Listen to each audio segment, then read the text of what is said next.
여러분, 안녕하세요. 황혼의 대반전입니다. 영상 보기 전 구독과 알람 설정을 해주시면 새로운 영상이 나오면 알려드릴게요. 그러면 오늘의 이야기 시작하겠습니다. 누구나 한 번쯤은 완벽해 보이는 사람에게 빠져본 적이 있을 겁니다. 하지만 그 완벽함 뒤에 숨겨진 진실이 있다면요? 오늘 소개할 이야기는 바로 그런 상황에서 시작됩니다.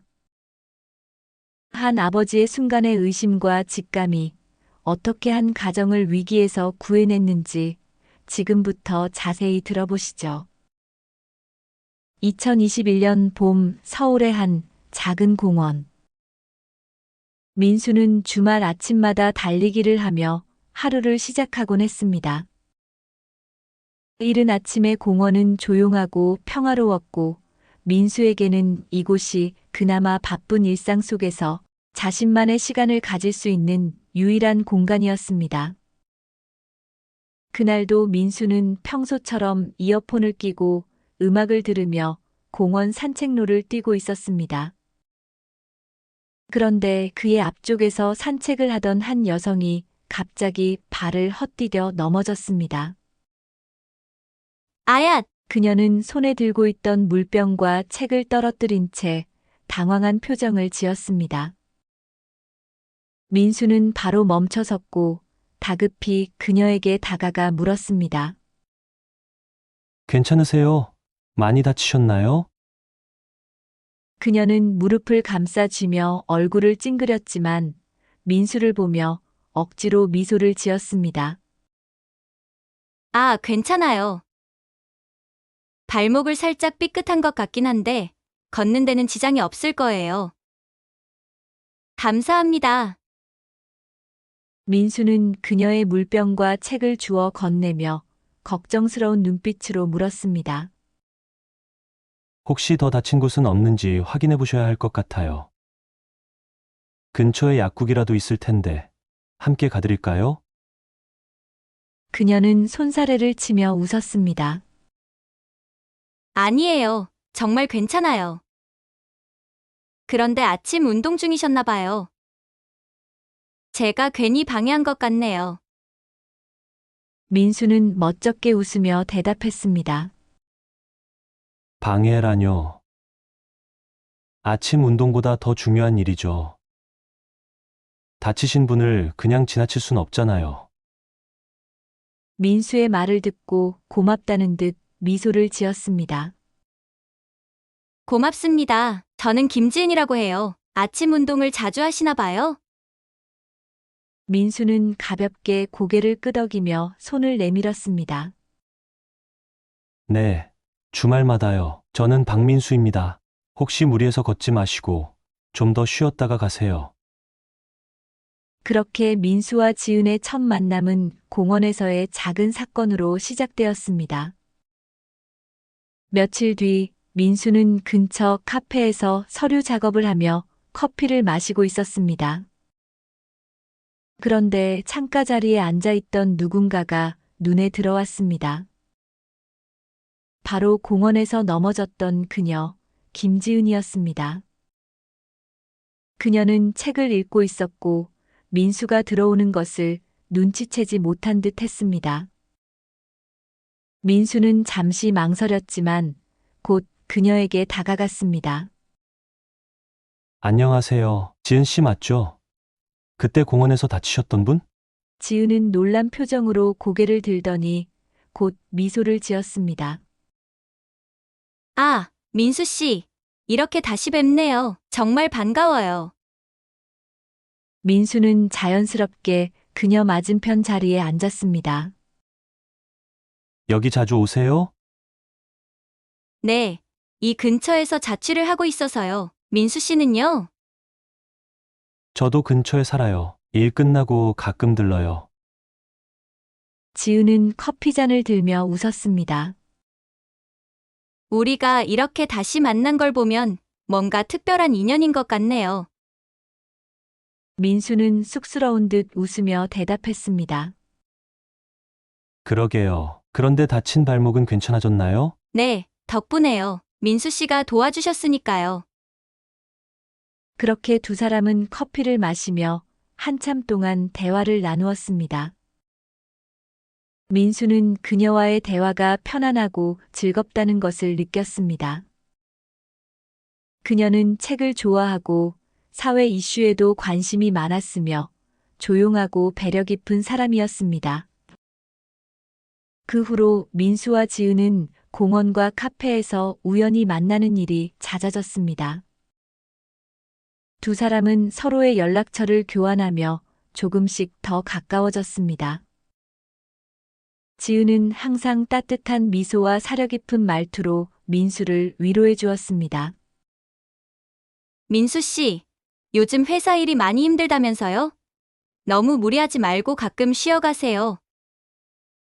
민수 씨 같은 분은 아프면 안 돼요. 민수는 그녀의 따뜻한 말에 위로를 받으며 점점 더 그녀에게 마음을 열게 되었습니다. 지은은 그에게 이상적인 연인처럼 보였습니다. 항상 그의 이야기에 귀를 기울이고 그가 필요로 할 때 곁에서 힘이 되어주는 사람이었습니다. 한 번은 민수가 야근 후 지친 얼굴로 집에 돌아가려 할 때 지은이 직접 만든 간단한 샌드위치를 건네며 말했습니다. 이거 제가 만들어 봤어요. 식사는 하셨겠지만 그래도 조금이라도 드셔보세요. 민수 씨 힘내라고요. 민수는 그녀의 세심한 배려에 감동하며 말했습니다. 지은 씨, 정말 감사합니다. 지은 씨 같은 사람이 제 곁에 있어서 다행이에요. 지은은 수줍게 웃으며 대답했습니다. 제가 할 수 있는 건 이 정도밖에 없어요. 민수 씨가 행복하면 저도 행복해요. 몇 달 뒤 민수는 지은을 자신의 부모님께 소개하기로 결심했습니다.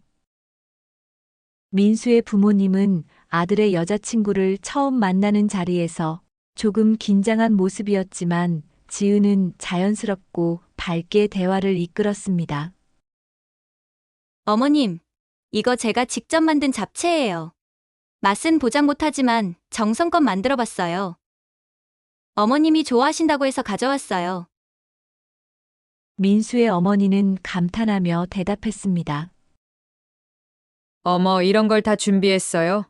손맛이 좋으신가 봐요. 요즘 젊은 사람들은 이런 음식 잘 안 하는데 대단하네요. 지은은 겸손하게 웃으며 말했습니다. 아니에요. 어머님께 잘 보이고 싶어서요. 민수 씨가 저한테 어머님이 음식 솜씨가 좋다고 자랑을 많이 하셨거든요. 민수의 아버지 역시 그녀에게 호감을 느꼈습니다. 지은 씨, 참 생각이 깊은 분 같네요. 우리 민수랑 잘 어울리는 것 같습니다. 그날 저녁 민수의 어머니는 민수에게 따로 말을 건넸습니다. 지은 씨 참 착하고 좋은 아가씨구나. 이런 며느리감을 만나다니 내가 참 복이 많구나. 민수는 부모님의 긍정적인 반응에 안도하며 자신이 정말로 좋은 사람을 만났다고 확신했습니다. 지은은 민수와 그의 가족에게 완벽한 여자친구이자 며느리감으로 자리 잡았습니다. 그녀는 민수의 부모님에게도 꾸준히 연락하며 안부를 묻고 민수를 위해 음식을 준비해 회사로 가져다 주는 등 누구나 부러워할 만한 연인의 모습을 보여주었습니다. 민수와 지은의 관계는 시간이 지날수록 더 깊어졌습니다. 민수는 지은과의 결혼을 진지하게 고민하기 시작했고, 주변에서도 정말 좋은 여자친구를 만났다는 칭찬이 이어졌습니다. 민수의 부모님 역시 그녀를 며느리감으로 받아들일 준비를 하고 있었습니다. 결혼을 결정한 민수와 지은은 양가 상견례를 잡았습니다. 상견례 자리에서 민수의 부모님은 지은의 부모님을 처음 만나게 되었고, 겉으로는 화기애애한 분위기가 이어졌습니다. 하지만 대화 도중 민수의 아버지 박형준은 지은의 아버지의 말에서 묘한 모순을 느꼈습니다. 지은의 아버지가 말했습니다. 우리 지은이는 하버드에서 MBA를 졸업하고 정말 열심히 살아왔습니다. 저희 가족이 자랑스러워하는 딸이죠. 이 말을 들은 박형준은 자연스럽게 대화를 이어갔습니다. 아, 하버드요. 참 대단하시네요. 제가 하버드 동문 모임에 나가는데 혹시 지은 씨가 다니던 시절에 어떤 교수님 밑에서 연구를 했는지 기억하시나요? 아버지는 잠시 머뭇거리며 웃었습니다. 글쎄요, 하버드 쪽 이야기는 제가 잘 모릅니다. 지은이가 워낙 독립적이라 그런 것들을 자세히 말하지 않았거든요. 박형준은 그 순간 이상한 기분을 느꼈습니다. 성공한 딸을 자랑스러워하는 부모라면 당연히 그녀가 어떤 교육을 받았는지 기본적인 정보를 알고 있을 법했기 때문입니다. 하지만 지은의 부모는 그녀의 과거에 대해 지나치게 모호하게 대답했습니다. 더구나 상견례 도중 지은의 어머니는 민수의 부모가 질문을 할 때마다 화장실에 가거나 어색한 웃음으로 대답을 피하려는 모습이 눈에 띄었습니다.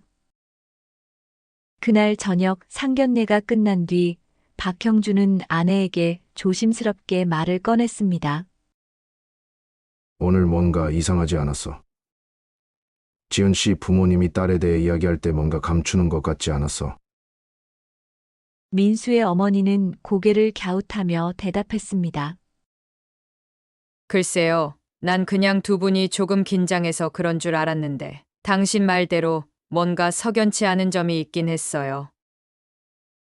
박형준은 그날 밤 서재에 들어가 혼자 깊은 고민에 빠졌습니다. 검사로 일하며 수많은 사건을 다뤄온 그의 직감이 분명히 무언가 이상하다고 경고하고 있었습니다.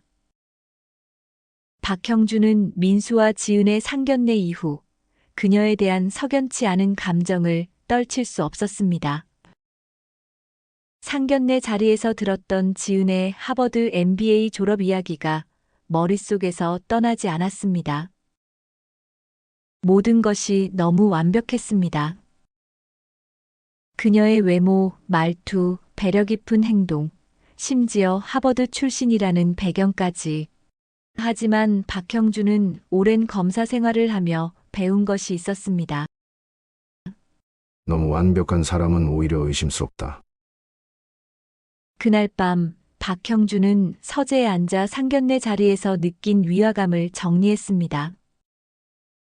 그녀의 학력과 경력에 대해 민수가 무척 자랑스러워했지만 박형준은 그녀가 하버드 MBA 졸업에 대해 구체적인 이야기를 하지 않고 피한 점이 찜찜했습니다. 하버드 동문 명단만 확인해보면 되겠지. 간단한 확인 작업으로 끝날 것이라 생각한 그는 자신의 인맥을 통해 하버드 MBA 동문 모임에 연락을 취했습니다. 다음 날 박형준은 하버드 동문 모임 대표와 통화하며 물었습니다. 안녕하세요. 혹시 하버드 MBA 졸업생 명단을 확인할 수 있을까요? 제가 며느리 될 사람의 학력을 확인하려고 합니다. 대표는 흔쾌히 협조했습니다. 물론입니다. 졸업 연도와 이름만 알려주시면 제가 금방 확인해드리겠습니다. 박형준은 민수에게 들었던 정보를 바탕으로 대답했습니다. 이름은 김지은이고 졸업 연도는 약 4, 5년 전일 겁니다. 대표는 몇 분간 자료를 검색하더니 낯설다는 듯 말했습니다. 김지은이라는 이름은 해당 연도의 명단에 없습니다. 혹시 다른 이름으로 등록했거나 졸업 연도를 착각하신 건 아닌지요? 박형준은 순간 머리가 멍해졌습니다. 명단에 없다고? 착각일 수도 있겠지. 다른 가능성을 배제하지 말자. 하지만 그의 마음 한편에는 찜찜한 기분이 가시질 않았습니다. 그녀의 이름을 찾지 못한 박형준은 서울대 동문회에도 연락을 취했습니다. 지은이 학부를 서울대 경제학과로 졸업했다는 이야기도 상견례에서 들었기 때문입니다. 서울대 동문회 담당자는 빠르게 응대하며 졸업생 명단을 확인해 주겠다고 했습니다. 졸업생 이름이 김지은이라고요? 경제학과 2010년 졸업생이라고 하셨죠? 담당자는 몇 분간 명단을 검색한 뒤 조용히 대답했습니다. 죄송하지만 해당 연도의 경제학과 졸업생 명단에 김지은이라는 이름은 없습니다. 박형준은 다시 한번 실망과 혼란을 느꼈습니다. 하버드도 아니고 서울대도 아니라고. 이건 단순한 실수가 아니다. 이 여자의 정체를 더 철저히 파헤쳐야겠다.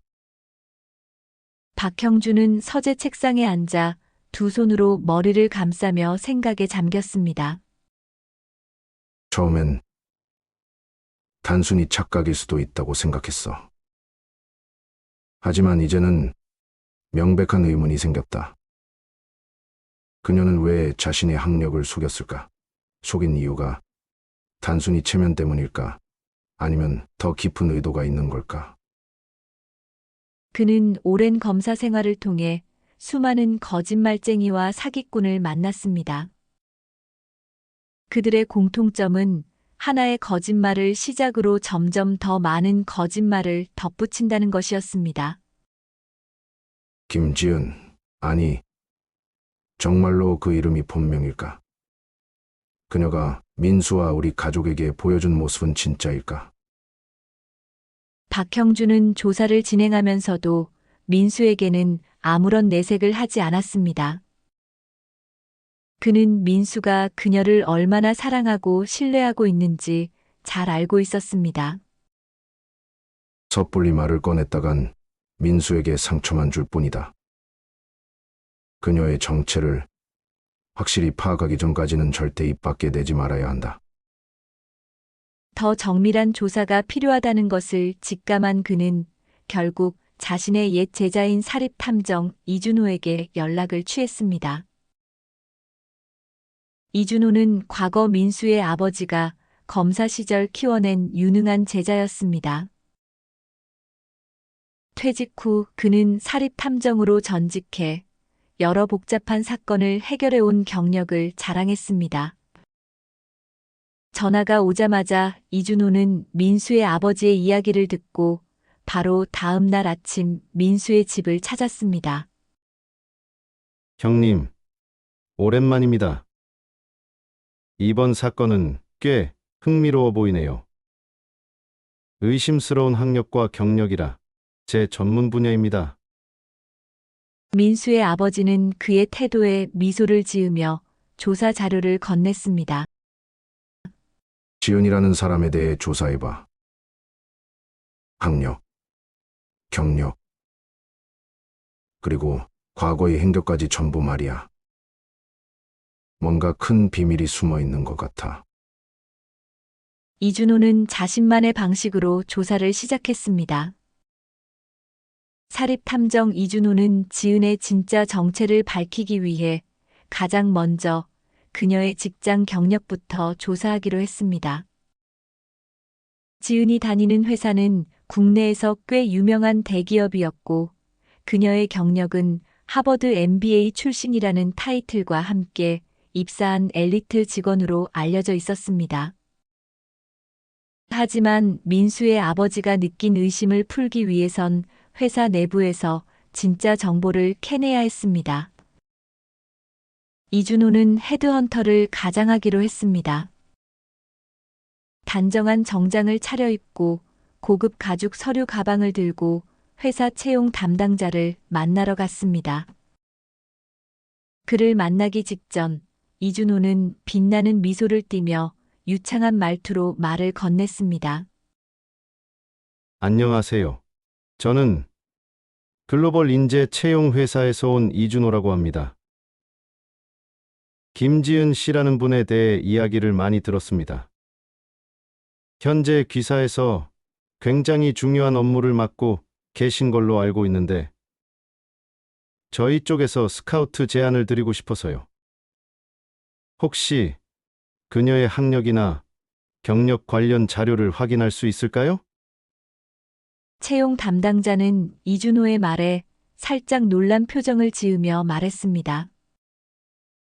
하버드 MBA 출신이라고요? 글쎄요. 제가 아는 정보랑은 좀 다른데요. 잠시만요. 제가 기록을 다시 확인해 보겠습니다. 담당자는 컴퓨터에 접속해 직원 기록을 검색하기 시작했습니다. 그의 손가락이 키보드를 두드리는 소리가 이준호의 귀에 크게 들리는 것만 같았습니다. 이 순간이 중요했죠. 잠시 후 담당자가 이준호를 보며 약간 어리둥절한 표정을 지었습니다. 여기 기록상으로는 김지은 씨가 국내 한 대학에서 경영학과를 졸업한 걸로 되어 있네요. 하버드 MBA라는 기록은 없습니다. 오히려 입사 당시 경력 사항이 비교적 평범했던 걸로 기억합니다. 스카우트 제안을 하신다는 게 조금 이상하네요. 실례지만 어디서 그런 정보를 들으셨는지요? 이준호는 당황한 기색 없이 여유롭게 웃으며 말을 돌렸습니다. 아, 그렇군요. 제가 정보를 잘못 들었나 봅니다.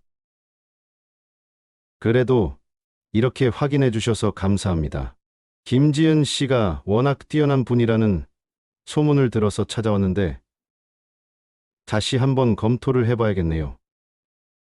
채용 담당자는 고개를 끄덕이며 이준호를 배웅했고 그는 건물을 나오며 속으로 미소를 지었습니다. 이제 확신이 들었습니다. 지은의 경력은 그녀가 주장하던 것과 완전히 다른 허위 정보로 꾸며져 있었던 겁니다. 그러나 여기서 멈추지 않았습니다. 이준호는 회사 내부 직원들과 접촉하기 위해 회사 근처의 한 카페에 들렀습니다. 점심시간 즈음 직원들이 삼삼오오 몰려와 커피를 마시며 대화를 나누는 모습이 보였죠. 이준호는 한 무리의 직원들 중에서 다소 편안해 보이는 두 명의 직원에게 가벼운 미소로 다가갔습니다. 안녕하세요. 혹시 김지은 씨 아세요? 그녀가 워낙 유명하다고 해서요. 저희 쪽에서 관심을 가지고 있는 인재라 잠시 이야기를 들을 수 있을까 해서요. 직원들은 서로 눈치를 보며 웃음을 터뜨렸습니다. 지은이요? 뭐 예쁘고 똑똑하긴 하죠. 그런데 유명하다고요? 글쎄요, 회사에서는 그렇게 큰 주목을 받는 직원은 아닌데요. 그냥 평범한 직원 같아요. 다른 직원이 말을 덧붙였습니다. 사실 지은 씨가 본인이 많이 떠벌리고 다니긴 해요. 하버드 MBA라느니 외국계 기업에서도 스카우트 제안을 받았었다느니. 근데 진짜인지 아닌지는 아무도 몰라요.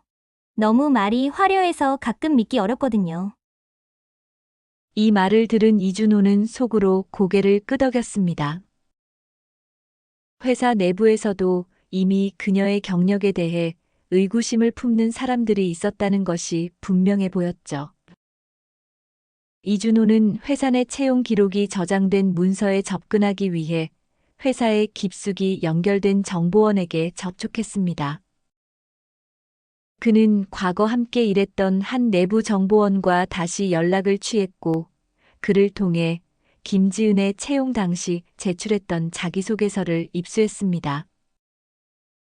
그 자료에서 지은은 하버드 MBA 출신이라고 적었지만 결정적으로 제출된 학위 증명서는 하버드가 아닌 국내 한 대학에서 발급된 위조된 문서였다는 것이 드러났습니다. 이준호는 이 자료를 확인하며 혼잣말로 중얼거렸습니다. 이 정도면 거의 예술인데? 모든 걸 속일 생각으로 접근한 거구나. 그는 곧바로 이 자료를 정리해 민수의 아버지에게 전달했습니다. 형님, 경력도 학력도 모두 가짜입니다.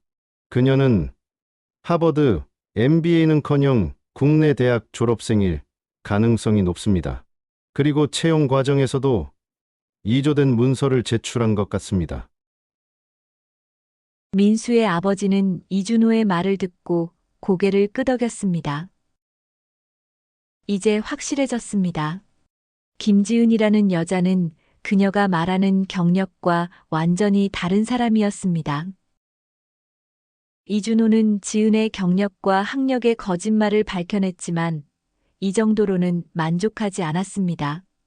민수의 아버지는 이 모든 일이 단순한 경력 부풀리기가 아니라 그녀의 삶 전반에 걸친 더 큰 비밀과 관련이 있을 거라고 직감했기 때문입니다. 이준호, 이제 학력과 경력은 알겠고 그녀의 과거 행적을 전부 밝혀내야겠어. 사용했던 다른 이름, 주소, 혹은 사기 관련 기록이 있으면 다 찾아봐. 이런 일은 처음이 아닐 가능성이 높아. 이 말을 들은 이준호는 흔쾌히 고개를 끄덕이며 대답했습니다. 형님, 걱정 마세요. 이제부터 본격적으로 파헤쳐 보겠습니다.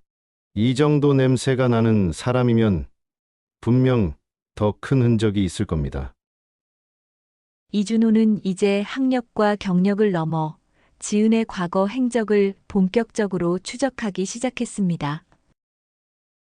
그리고 이 과정에서 더 충격적인 사실들이 드러나게 됩니다. 지은의 본명은 김지은이 아니라 이미영이었습니다. 이준호는 민수의 아버지로부터 받은 자료를 토대로 지은, 아니 이미영의 주민등록 초본을 요청했습니다. 초본에는 그녀가 거주했던 모든 주소가 상세히 기록되어 있었고, 이를 통해 그녀의 과거를 하나씩 파헤칠 수 있었습니다. 이준호는 첫 번째로 이미영이 3년 전까지 거주했던 경기도의 한 조용한 동네를 방문했습니다. 과거의 흔적을 찾아내기 위해 그녀가 살았던 아파트를 찾아갔고 경비실에 있던 관리인을 붙잡고 물었습니다. 안녕하세요. 혹시 3년 전에 이 아파트에 살았던 이미영 씨라는 분을 기억하시나요? 관리인은 잠시 눈을 가늘게 뜨며 생각하더니 이내 고개를 끄덕였습니다. 아, 기억나죠? 그분이 한 남자랑 같이 살았었어요. 근데 얼마 못 가서 문제가 생겼던 걸로 기억해요. 경찰도 몇 번 왔었고요. 이준호의 표정이 흥미로워지며 질문을 이어갔습니다. 경찰이요. 혹시 어떤 일이 있었는지 아시나요? 관리인은 손짓으로 주변을 살피더니 조용히 목소리를 낮췄습니다. 정확히는 모르겠는데 그 남편이 저한테 와서 울면서 하소연한 적이 있어요. 사기를 당했다고요. 그 여자분이 돈을 다 가져가 버렸다고 하더라고요. 그 뒤로는 이사를 가버려서 그게 마지막이었어요. 이 말을 들은 이준호는 확신을 가지기 시작했습니다. 그는 즉시 근처 경찰서를 찾아가 당시 사건 기록을 요청했습니다. 몇 시간의 기다림 끝에 이준호는 경찰서에서 사건 기록을 열람할 수 있었습니다. 기록은 놀라울 정도로 상세했습니다. 그녀가 남편과 결혼한 뒤 벌어진 사건들이 모두 적혀 있었습니다. 결혼 초기 이미영은 남편에게 자신이 어려운 환경에서 자랐다는 이야기를 하며 동정을 샀습니다. 그러면서 자신이 시작하려던 작은 사업을 위해 투자금을 요청했고 남편은 결혼 초기에 그녀를 믿고 5억 원을 대출받아 제공했습니다. 돈의 사용 내역. 돈은 사업에 쓰이지 않았습니다. 이미영은 대출금을 받자마자 계좌를 통해 여러 해외 은행으로 자금을 분산시켰고 그 과정에서 사치품을 구매하거나 친구와 함께 여행을 다닌 기록이 남아 있었습니다. 결말 그녀는 1년 후 돌연 남편에게 이혼을 요구했습니다. 남편은 충격을 받고 그녀를 붙잡으려 했지만 이미영은 이미 모든 돈을 해외 계좌로 옮긴 뒤였습니다. 그녀는 이혼 소송 과정에서 교묘히 남편의 폭력 가능성을 주장하며 추가 위자료를 요구했고 결국 추가적으로 2천만 원의 합의금을 받아냈습니다. 이준호는 이 사건 기록을 읽으며 분노를 느꼈습니다. 단순한 결혼 사기꾼이 아니었습니다. 상대방의 심리를 교묘히 조종하고 동정을 유발하며 철저히 계획된 방식으로 돈을 빼앗는 치밀한 범죄자였습니다. 이준호는 사건 기록에 적힌 첫 번째 남편의 연락처를 확인하고 직접 그를 만나기로 했습니다. 그는 한적한 카페에서 남편과 마주 앉았습니다. 남편은 이미영이라는 이름만 들어도 고개를 저으며 한숨을 내쉬었습니다. 그 여자를 왜 찾는 건가요? 제발 말해요. 또 누굴 속였나요? 이준호는 민수의 상황을 설명하며 그녀가 또 다른 사기 결혼을 하려고 한다는 점을 알렸습니다. 이 이야기를 들은 남편은 손을 떨며 얼굴을 감싸쥐었습니다. 이미 예상했던 일이에요. 그 여자는 사람을 조종하는데 천재적인 능력을 가졌어요. 그녀의 눈물 한 방울, 그 달콤한 말 한마디에 누구나 속아 넘어가죠. 저도 그랬으니까요. 처음엔 정말 사랑한다고 믿었어요. 그녀가 하는 모든 말이 진심처럼 들렸어요. 그녀가 떠난 뒤 어떤 기분이셨나요? 이준호가 조용히 물었습니다. 첫 번째 남편은 쓴웃음을 지으며 대답했습니다. 처음엔 믿을 수 없었죠. 내가 사랑했던 사람이 날 이렇게 철저히 이용했다는 게 그 뒤로 제 삶은 망가졌어요. 사업을 시작하기는커녕 빚에 허덕이며 몇 년을 고생했죠. 지금은 겨우 회복했지만 그녀의 이름만 들어도 모든 걸 잃었던 순간이 떠올라서 숨이 막힐 것 같아요. 그는 이준호의 손을 꼭 붙잡고 간절히 말했습니다. 제발 그녀가 또 다른 사람을 속이는 걸 막아주세요. 그녀 같은 사람은 멈추지 않아요. 사랑을 가장한 사기꾼일 뿐이에요. 남편과의 대화 후 이준호는 추가 조사를 진행하던 중 중요한 단서를 발견했습니다. 이미영이 결혼 당시 사용했던 해외 계좌가 최근 몇 달 전에도 다시 한번 거래 기록을 남겼던 겁니다. 그녀는 여전히 해외로 자금을 옮기며 흔적을 지우고 있었습니다.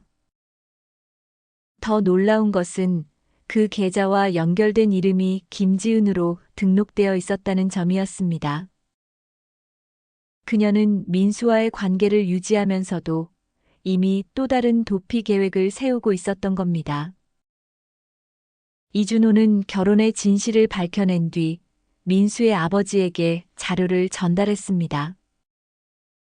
그러나 그의 직감은 이렇게 끝나지 않을 것을 예감하고 있었습니다. 이미영, 아니 김지은의 삶은 단순히 한 번의 결혼 사기에서 끝날 리 없었기 때문입니다. 조사를 계속하던 중 이준호는 상견례에서 등장했던 지은의 부모 역시 수상하다는 점을 발견했습니다. 그 사람들의 이름으로 된 주민등록 기록이 없어 돈을 받고 고용된 배우일 가능성이 크다는 것을요. 그녀의 주민등록 초본에는 또 다른 주소가 기록되어 있었고 이 주소를 따라가면 더 많은 진실이 드러날 것이라고 확신했습니다. 이준호는 두 번째 사건의 실마리를 찾아냈고 이번엔 그녀의 과거가 더욱 치밀하고 악랄했음을 알게 됩니다. 두 번째 사건의 배경은 서울 강남 한복판에 위치한 초호화 펜트하우스였습니다. 이곳은 그녀가 두 번째로 결혼했던 남편, 대기업 회장의 아들 이모 씨와 함께 살았던 곳이었습니다. 이준호는 이 펜트하우스의 주소를 찾아가 관리인을 만나 대화를 시작했습니다. 안녕하세요. 이곳에서 몇 년 전에 이미영 씨라는 분이 살았던 걸로 알고 있습니다. 혹시 기억하시나요? 관리인은 눈을 가늘게 뜨며 대답했습니다. 아, 그분요. 기억납니다. 그분은 이곳에서 살면서 꽤 유명했어요. 항상 고급차를 타고 다니고 비싼 옷에 반짝이는 보석으로 치장을 했죠. 남편도 엄청난 부잣집 아들이라더군요. 이준호는 관리인의 이야기를 더 들으며 점점 그녀의 삶이 궁금해졌습니다. 혹시 그분이 떠날 때 무슨 일이 있었나요? 제가 조사 중이라서요. 관리인은 주위를 살피더니 목소리를 낮췄습니다. 그분이 떠날 땐 소문이 자자했어요. 제가 정확히 기억하는 건 그 남편이 엄청난 사기를 당했다는 겁니다. 사업 자금 명목으로 돈을 빌려줬는데 그게 다 가짜였다고 하더군요. 그리고 관리인은 말을 멈췄습니다. 이준호는 다급히 물었습니다. 그리고요? 무슨 일이 있었던 건가요? 관리인은 한숨을 쉬며 대답했습니다. 그 여자가 남편 몰래 펜트하우스에 도청 장치를 설치했다는 이야기를 들었습니다. 남편이 사업 관련 기밀 이야기를 할 때마다 몰래 듣고 정보를 빼내서 다른 경쟁업체에 팔아넘겼다는 소문이 있었어요. 그 때문에 남편이 회사에서 큰 손해를 입고 완전히 무너졌다고 들었습니다. 이 이야기를 듣자 이준호의 눈빛은 날카로워졌습니다. 단순히 결혼 사기가 아니라 이제는 기업을 대상으로 한 치밀한 범죄의 냄새가 났습니다. 이준호는 관리인이 제공한 정보를 바탕으로 그녀의 두 번째 남편 이모 씨를 직접 찾아가기로 결심했습니다. 그는 어렵게 연락을 취했고 이 씨는 처음엔 만남을 거부했습니다. 하지만 이준호는 단호히 설득했습니다. 이 씨, 그녀의 범죄는 여기서 끝나지 않았습니다. 현재 또 다른 피해자가 생길 위기에 처해 있습니다. 당신이 겪은 일을 알려주셔야만 그녀를 막을 수 있습니다. 결국 이 씨는 마지못해 이준호를 만나기로 했습니다. 서울 외곽의 한 허름한 카페에서 만난 이 씨는 한눈에 봐도 완전히 지쳐 있었습니다. 넥타이는 느슨하게 풀려 있었고 그의 손은 커피잔을 들고 있음에도 미세하게 떨리고 있었습니다. 그는 한숨을 쉬며 무겁게 입을 열었습니다. 그 여자, 이미영이라는 이름만 들어도 숨이 막히는 것 같습니다. 처음 그녀를 만났을 때는 정말 완벽해 보였어요. 매사 밝고 자신감 넘치고 제가 부족하다고 느꼈던 부분들을 채워줄 사람처럼 보였죠. 그녀는 제가 고민하고 있던 사업 아이디어를 듣고 큰 관심을 보였고, 심지어 투자 방향이나 인맥 연결 같은 조언까지 해줬어요. 우리가 함께 성공하자고 했죠. 그의 목소리는 점점 떨리기 시작했습니다. 하지만 나중에 알게 된 건 그녀가 저를 철저히 속였다는 거였어요. 그녀는 내가 가진 모든 자원을 이용하려고 접근한 거였습니다. 심지어 내가 가장 믿었던 사람들, 내 회사 직원들조차 그녀가 설치한 도청 장치를 통해 모든 대화를 엿듣고 있었어요. 도청 장치를 통해 사업 확장의 계획, 투자 전략, 협력 업체와의 민감한 정보까지 모두 빼돌려서 경쟁 업체에 넘겼습니다. 그 업체는 얼마 지나지 않아 우리 시장을 완전히 장악했죠. 그녀는 단순히 도청을 통해 정보를 빼돌린 것뿐만이 아니었어요. 제가 사업 확장을 위해 준비한 투자금을 관리하겠다고 제 계좌를 자신과 연결된 계좌로 옮기도록 설득했습니다. 당시에는 그녀를 전적으로 믿고 있었기 때문에 아무 의심 없이 그녀에게 계좌 접근 권한을 줬어요. 그런데 어느 날 갑자기 모든 계좌의 잔액이 비어 있었죠. 그는 고개를 숙이며 말을 이었습니다. 그리고 나서야 알았어요.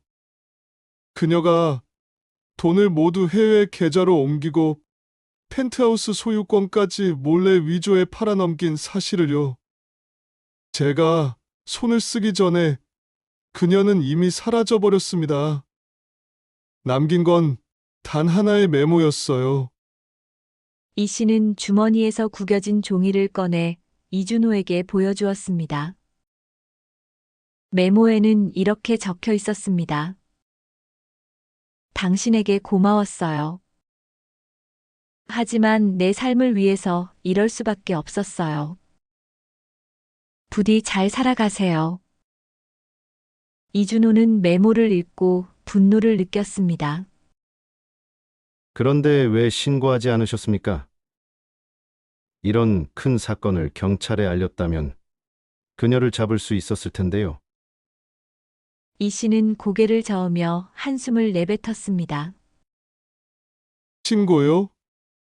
처음에는 그 생각을 안 한 게 아니었습니다. 하지만 저는 제 가족과 회사, 그리고 저 자신이 얼마나 많은 것을 잃게 될지 생각하지 않을 수 없었어요. 그는 커피잔을 쥔 손에 힘을 주며 말을 이어갔습니다. 이미영이 빼돌린 도청 장치에는 저만 피해를 입는 게 아니라 제 회사의 민감한 정보들까지 담겨 있었습니다. 그 도청 내용을 경쟁 업체에 넘긴 것뿐 아니라 그녀는 제게 협박까지 했습니다. 신고하면 내가 당신의 회사와 당신을 끝장내겠다는 말을 남겼어요. 내가 그녀를 경찰에 신고하는 순간 도청 자료가 외부로 퍼질 게 뻔했습니다. 그러면 제 회사는 신뢰를 잃고 무너질 수밖에 없었죠. 이준호는 그의 말에 깊게 고개를 끄덕였습니다. 그렇군요. 그녀가 당신의 약점을 철저히 이용한 겁니다. 그게 끝이 아닙니다. 이 씨는 다시 입을 열었습니다. 그녀는 저와 결혼 생활을 하는 동안 일부러 제 주변 사람들에게 접근해서 좋은 평판을 쌓았습니다. 만약 제가 그녀를 신고한다면 그녀는 자신을 피해자라고 주장하면서 여론을 조작할 거라고 협박했습니다. 결혼 생활에서 받은 학대 같은 거짓말로요. 제 주변 사람들은 오히려 저를 비난할지도 모른다는 두려움이 컸습니다. 이 씨는 핸드폰을 꺼내 도청 장치와 관련된 사진을 이준호에게 보여주었습니다. 도청 장치를 발견했을 때의 사진입니다. 침실 탁자 아래, 거실 화분 안, 심지어 펜트하우스 천장 구석까지 장치를 설치했더군요. 처음에는 도청 장치가 뭔지도 몰랐습니다. 나중에 기술자를 불러 확인한 뒤에 알았죠. 그녀는 제가 모르는 사이에 제 모든 대화를 듣고 있었습니다. 이 씨는 치를 떨며 말을 이어갔습니다. 그녀는 저뿐만 아니라 우리 가족 모두를 철저히 이용했습니다. 그녀는 제 어머니의 건강 문제를 빌미로 약값을 대신 계산해줬다며 가족들에게 신뢰를 얻었고, 우리 아버지에게는 사업 자문을 한다며 접근의 중요한 정보를 빼갔습니다. 그때마다 그녀는 천사처럼 보였어요. 하지만 그 모든 게 거짓이었죠. 이미영은 사라지기 전에 철저히 준비를 해두었습니다. 그녀는 제 이름으로 대출을 받은 뒤 그 돈까지 떼돌렸습니다. 제가 재산을 추적하려고 했지만 이미 모든 돈이 해외로 빠져나간 뒤였죠. 게다가 그녀는 가짜 신분증과 위조된 서류까지 사용했기 때문에 추적하는데 한계가 있었습니다. 경찰에 도움을 요청했지만 이미 모든 흔적이 사라져 있었고, 그녀는 내가 믿었던 모든 사람들에게서도 흔적을 지웠습니다. 이 씨는 이준호를 보며 고개를 떨궜습니다. 이미영이라는 여자는 단순한 사기꾼이 아닙니다. 그녀는 사람의 마음과 심리를 이용하는데 천재적입니다. 당신이 그녀를 막아주길 바랍니다. 또 다른 피해자가 나오지 않도록요. 이준호는 이를 악물며 대답했습니다. 걱정하지 마십시오. 이번에는 반드시 그녀를 막겠습니다. 이준호는 이 씨가 제공한 증거와 증언을 바탕으로 그녀의 치밀한 사기 수법을 완전히 파악하게 됩니다. 이제 그는 민수와 그의 가족을 지키기 위해 박형준에게 모든 진실을 보고하고 그녀의 계획을 저지할 준비를 합니다. 며칠 뒤 박형준의 서재에는 사립탐정 이준호가 가져온 두꺼운 파일이 놓여 있었습니다. 파일 안에는 박형준이 그토록 궁금해했던 김지은, 아니 이미영의 충격적인 과거가 상세히 기록되어 있었습니다. 이준호는 단호한 목소리로 말했습니다.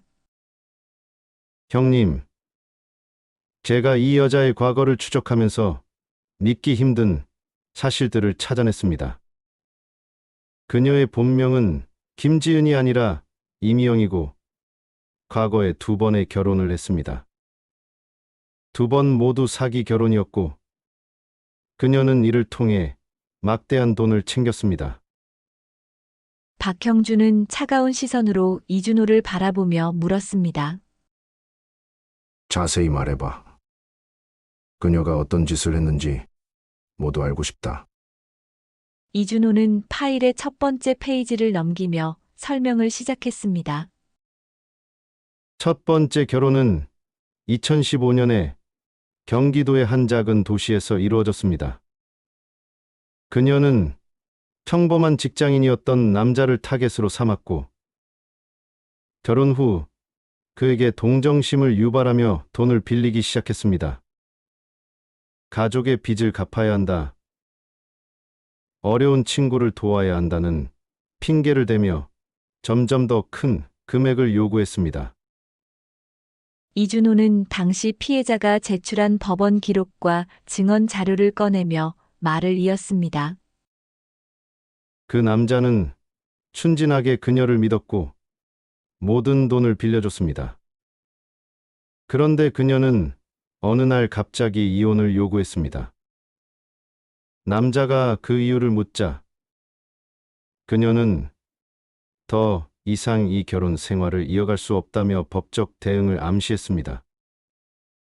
박형준은 눈살을 찌푸리며 질문했습니다. 그럼 이혼 과정에서 그녀는 어떤 이득을 챙겼지? 이준호는 고개를 끄덕이며 대답했습니다. 그녀는 이자료 명목으로 5억 원을 받아냈습니다. 더군다나 이혼 소송에서 자신이 피해자인 척 연기하며 유리한 조건으로 판결을 이끌어냈죠. 이후 그녀는 그 남자의 모든 연락을 차단하고 잠적했습니다. 이준호는 파일의 두 번째 페이지를 펼쳤습니다. 두 번째 결혼은 훨씬 더 치밀하고 계획적이었습니다. 그녀는 2018년 서울 강남의 대기업 회장의 아들 이모 씨를 타겟으로 삼았습니다. 처음엔 우연히 만난 것처럼 접근했지만 모든 것이 철저히 계획된 행동이었습니다. 이준호는 당시 결혼과 관련된 사진들을 보여주며 설명을 이어갔습니다. 그녀는 이모 씨의 신뢰를 얻기 위해 그의 가족에게도 철저히 완벽한 며느리감으로 행동했습니다. 그녀는 요리부터 시작해 시부모의 건강까지 세심히 챙기는 모습으로 가족의 사랑을 받았습니다. 하지만 결혼 생활이 시작되면서 그녀는 본색을 드러냈습니다. 본색이라면? 박형준이 묻자 이준호는 고개를 돌려 파일을 가리켰습니다. 그녀는 남편의 사업과 관련된 정보를 도청 장치를 통해 수집했습니다.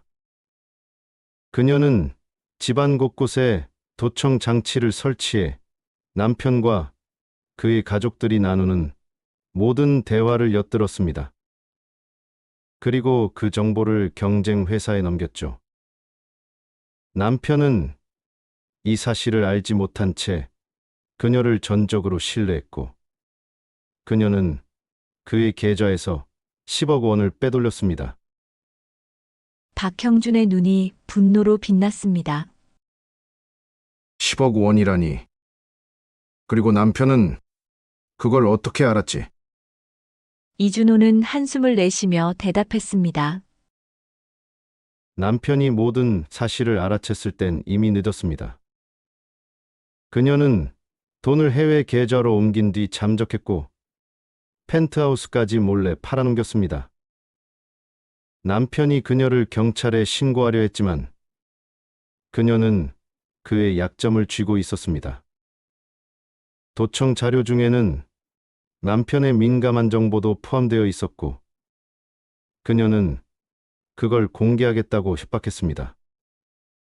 지금까지 드러난 김지은의 전략. 박형준은 자료를 하나하나 읽으며 분노를 억누르려 애썼습니다. 결혼을 이용한 사기라. 그녀는 이걸 단순히 돈을 벌기 위한 도구로 생각한 거군. 민수를 타겟으로 삼은 것도 같은 이유겠지. 이준호는 고개를 끄덕이며 말을 이어갔습니다. 맞습니다. 김지은, 아니 이미영은 민수 씨를 통해 또 다른 기회를 찾으려는 겁니다. 민수 씨의 가족 재산과 배경을 이용해 최대한 이익을 얻으려는 게 그녀의 목적일 겁니다. 박형준은 한숨을 내쉬며 깊은 고민에 빠졌습니다. 민수는 아직도 그녀를 사랑하고 있어. 이 진실을 알게 됐을 때 그가 받을 충격을 생각하면. 며칠간 고민하던 박형준은 결국 결심했습니다. 민수에게 모든 사실을 알려야 한다. 그가 지금은 나를 원망하더라도 나중에는 이게 옳은 선택이었다는 걸 알게 될 거야. 그는 이준호에게 마지막으로 당부했습니다. 준호야, 그녀의 현재 동선을 파악해줘. 민수에게 진실을 말한 뒤 그녀와의 대면 자리도 준비하겠다. 이 모든 걸 끝내야만 한다. 박형준은 민수를 서재로 불렀습니다. 그의 손에는 이준호가 정리한 두꺼운 파일이 들려 있었습니다. 박형준은 깊은 한숨을 내쉬며 아들에게 진실을 말하기 위해 오랜 시간 고민한 흔적이 역력한 표정으로 민수를 바라보았습니다. 민수는 아버지의 무거운 표정을 보고 뭔가 심상치 않은 이야기가 기다리고 있음을 직감했습니다. 아버지, 무슨 일이세요? 왜 이렇게 심각하세요? 박형준은 천천히 말을 꺼냈습니다. 민수야, 이 이야기를 꺼내기까지 정말 많은 고민을 했다. 내가 그녀를 얼마나 사랑하는지 알기 때문에 이 진실을 말하는 게 아버지로서 너무도 힘들었다. 하지만 내가 더 큰 상처를 받기 전에 반드시 알아야 한다. 이 파일 안에 그녀의 모든 과거가 담겨 있다. 이걸 보고 내가 직접 판단해라. 민수는 아버지가 건넨 파일을 받아들었습니다. 그는 파일 표지에 적힌 김지은, 본명 이미영이라는 이름을 읽고 눈썹을 찌푸렸습니다. 본명이 임영? 아버지, 이게 무슨 소리예요? 박형준은 아무 말도 하지 않았습니다.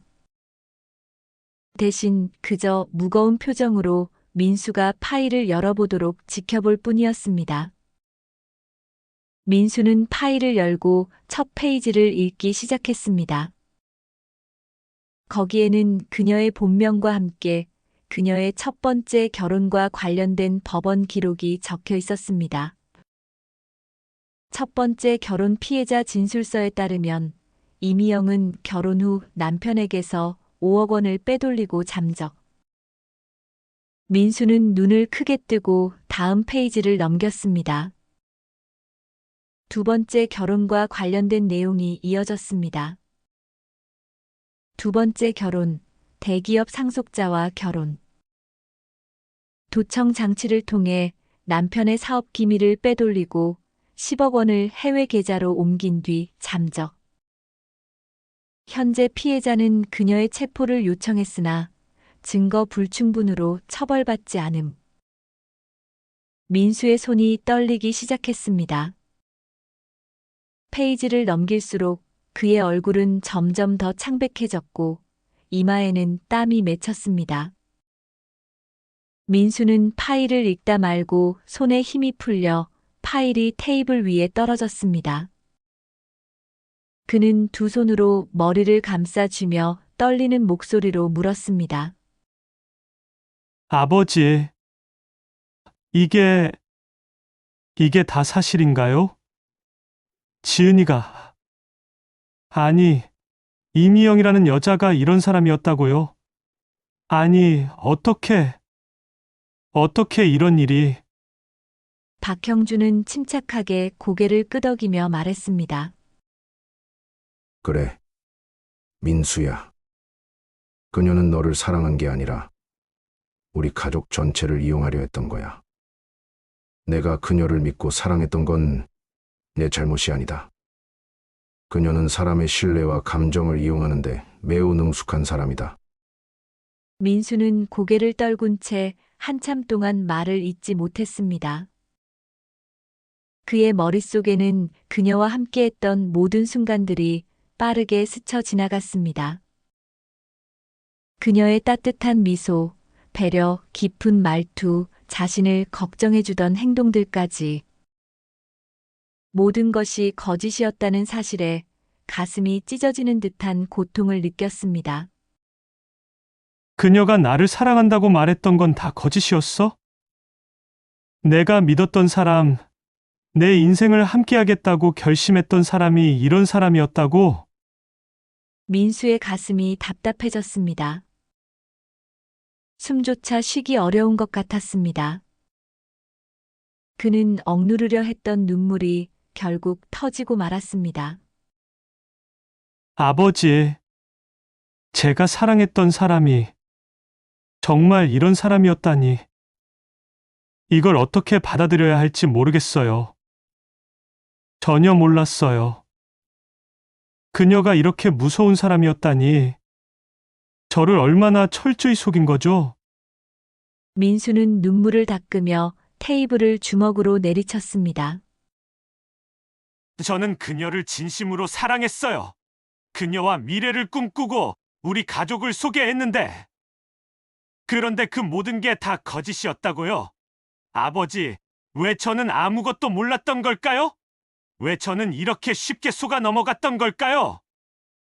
박형준은 아들의 어깨에 손을 얹으며 차분히 위로했습니다.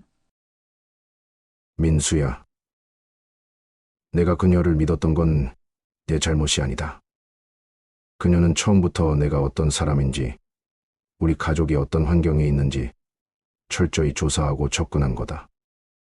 너처럼 순수하고 착한 사람일수록 이런 사기꾼들에게 속기 쉽다.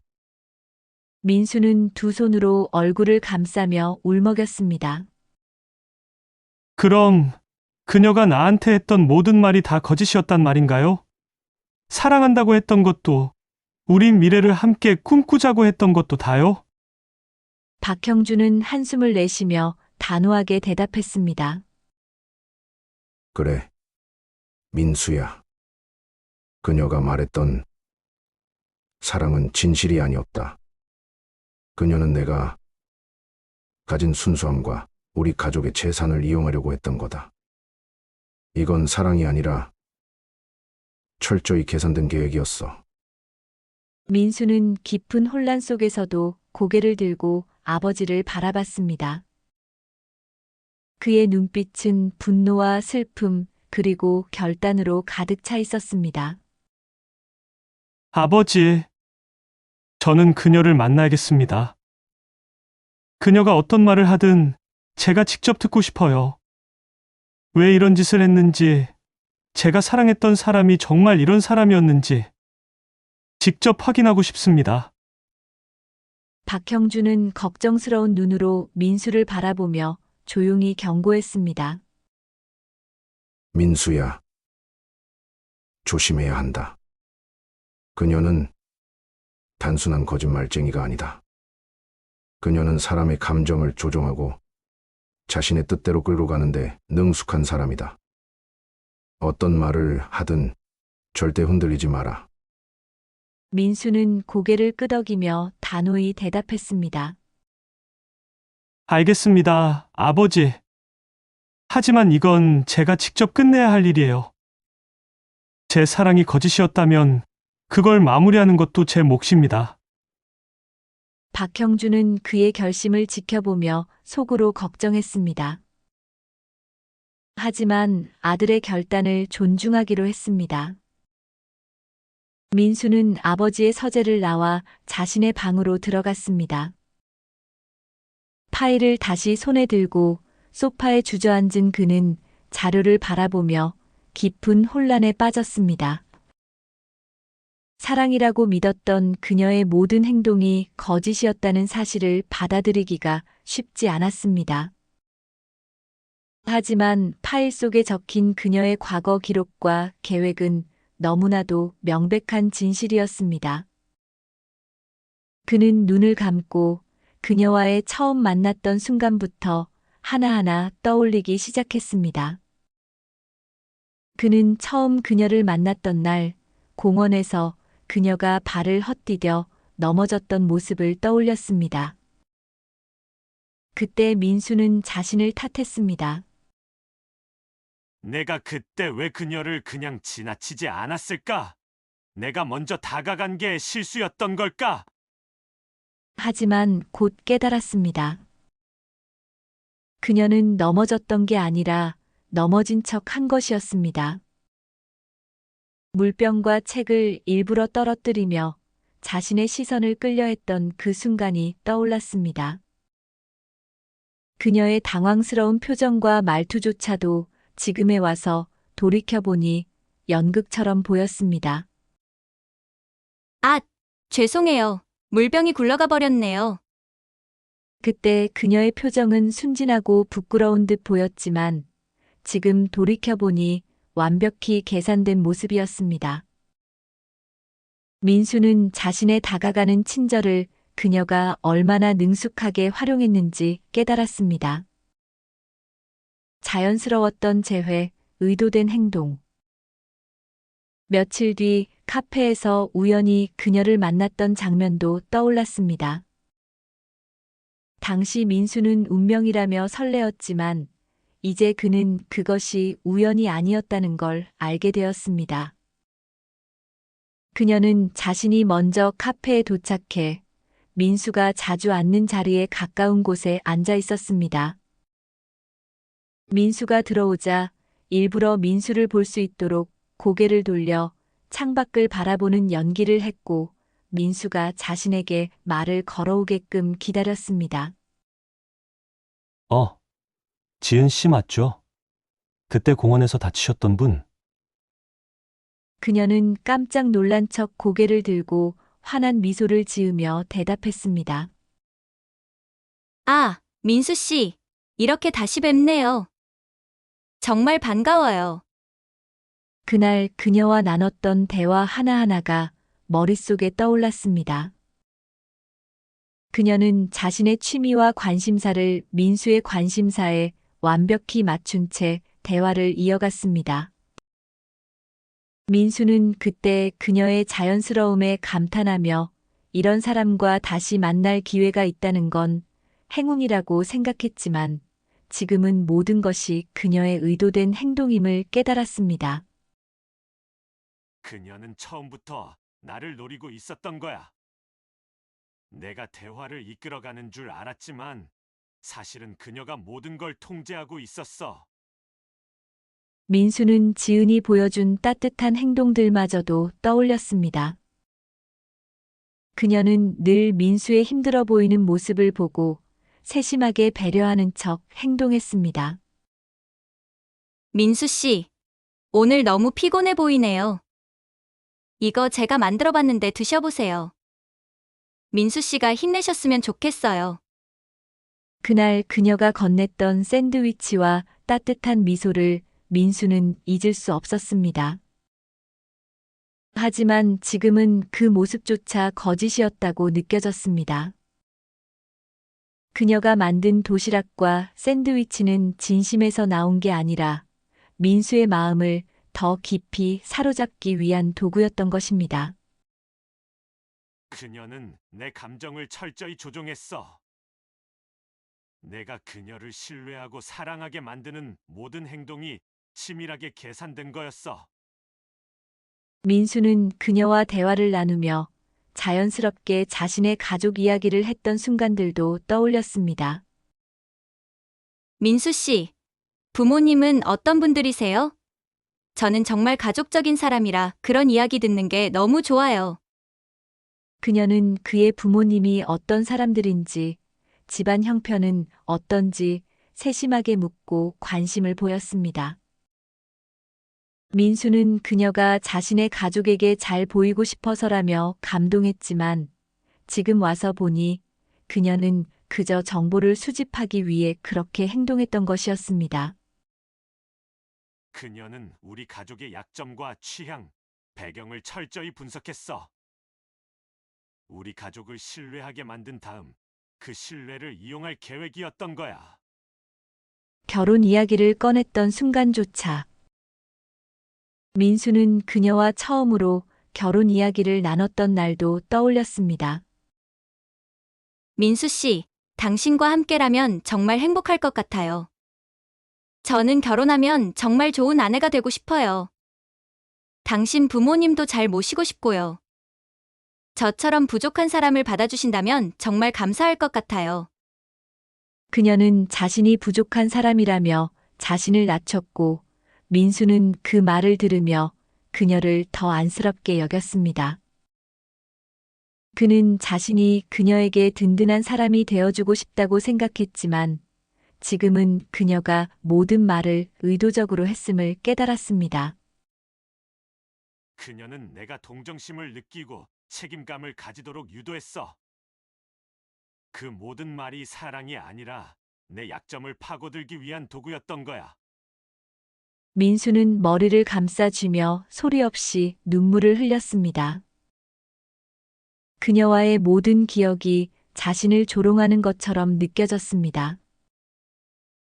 나는 정말 바보처럼 속았어. 그녀가 보여준 모든 행동이 사랑이라고 믿었는데 사실은 처음부터 나를 노린 거였어. 하지만 그는 곧 고개를 들고 이를 악물었습니다.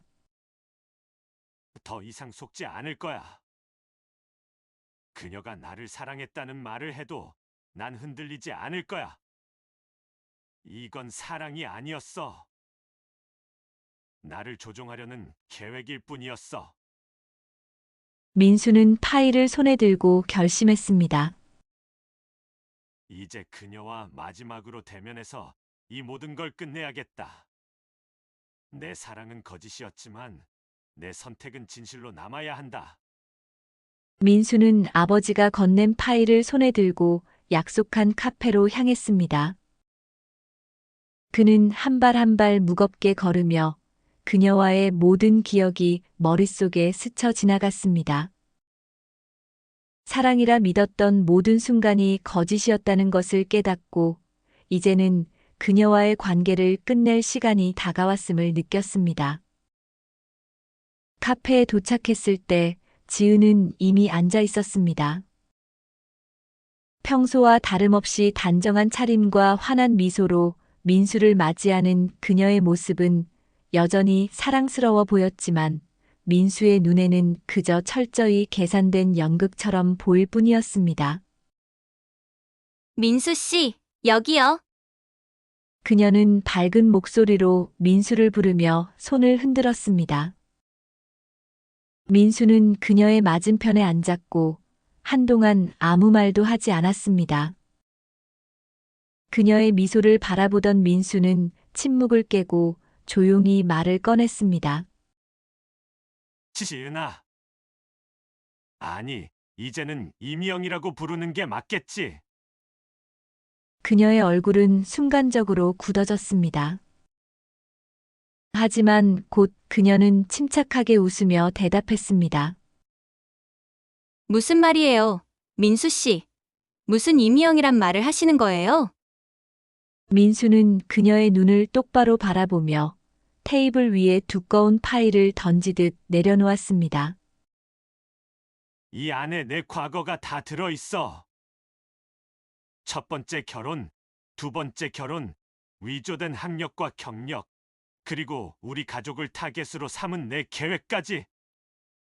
이제 더 이상 속일 생각은 하지 마.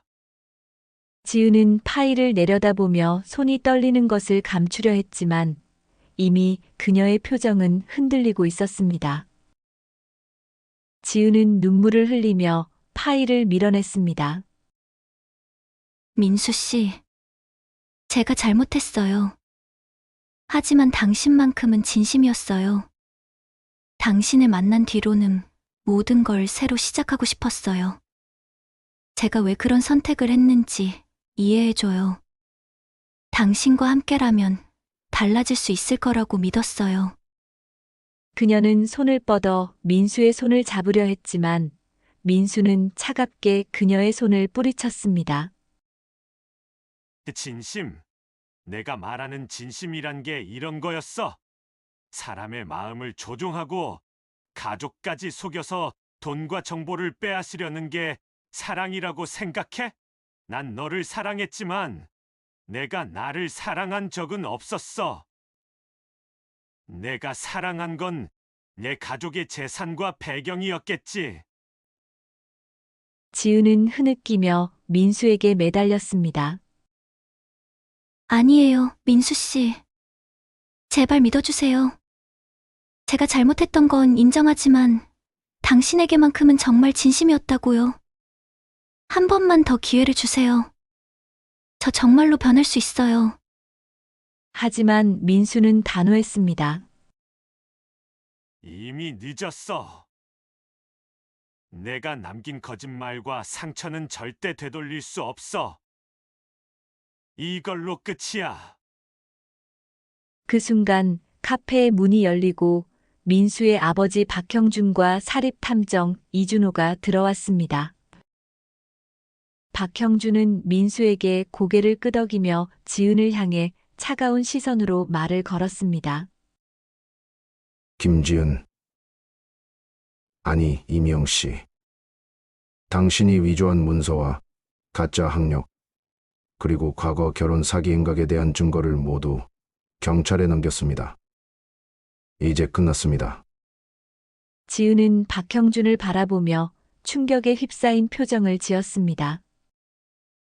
무슨 말씀이세요? 제가 그런 짓을 했다는 증거가 어디 있습니까? 박형준은 이준호를 향해 고개를 돌렸습니다. 이준호 씨, 지금 보여주시죠. 이준호는 지은이 위조한 학력 증명서와 도청 장치 설치 사진, 그리고 그녀의 과거 피해자들의 진술서를 포함한 자료를 테이블 위에 꺼냈습니다. 여기 있습니다. 당신이 하버드 MBA 졸업생이라고 주장했던 자짜 증명서, 당신이 첫 번째 결혼에서 사용했던 위조된 신분증, 그리고 두 번째 결혼에서 사용한 도청 장치까지 모두 확보했습니다. 경찰이 이미 수사를 시작했고 곧 당신을 체포할 겁니다. 지은은 당황한 나머지 자리를 박차고 일어섰습니다. 민수 씨, 이건 오해예요. 정말 오해라고요. 저를 믿어주세요. 민수는 차갑게 그녀를 바라보며 말했습니다. 이제 내 말에 더 이상 속지 않아. 너는 거짓말로 모든 걸 얻으려 했지만 결국 내 거짓말이 너를 무너뜨릴 거야. 그 순간 카페 문이 열리며 경찰관들이 들어왔습니다. 김지은 씨, 당신을 사기, 문서 위조, 명예훼손 혐의로 체포합니다. 저희와 함께 가시죠. 지은은 필사적으로 변명하며 경찰들에게 끌려갔습니다. 이건 다 오해예요. 제가 그런 사람이 아니라고요. 민수 씨, 제발 말 좀 해주세요. 도와주세요. 하지만 민수는 그녀를 향해 단호히 고개를 저었습니다. 너는 내가 뿌린 씨앗을 거둘 뿐이야. 더 이상 나와 우리 가족을 속일 순 없어. 지은이 경찰에 끌려간 뒤 카페 안은 적막해졌습니다. 민수는 깊은 한숨을 내쉬며 아버지에게 말했습니다. 아버지, 이제 끝난 거겠죠? 박형준은 아들의 어깨를 두드리며 위로했습니다. 그래, 민수야. 내가 그녀의 거짓말에 속았던 건 내 잘못이 아니야. 하지만 이제는 모든 게 끝났고 넌 앞으로 진짜 사랑을 찾을 수 있을 거야. 민수는 창밖을 바라보며 담담히 웃었습니다. 네, 아버지. 이제는 진실한 사랑을 찾고 싶어요. 그리고 다시는 이런 일이 없도록 스스로 더 단단해질 겁니다. 사랑은 진실과 신뢰 위에서만 이루어질 수 있습니다. 오늘의 이야기를 통해 거짓과 사기로 이루어진 관계는 결국 무너질 수밖에 없다는 교훈을 얻으셨길 바랍니다. 나쁜 행동은 반드시 그에 따른 대가를 치르게 마련입니다. 구독과 좋아요는 영상 제작에 큰 힘이 됩니다. 감사합니다.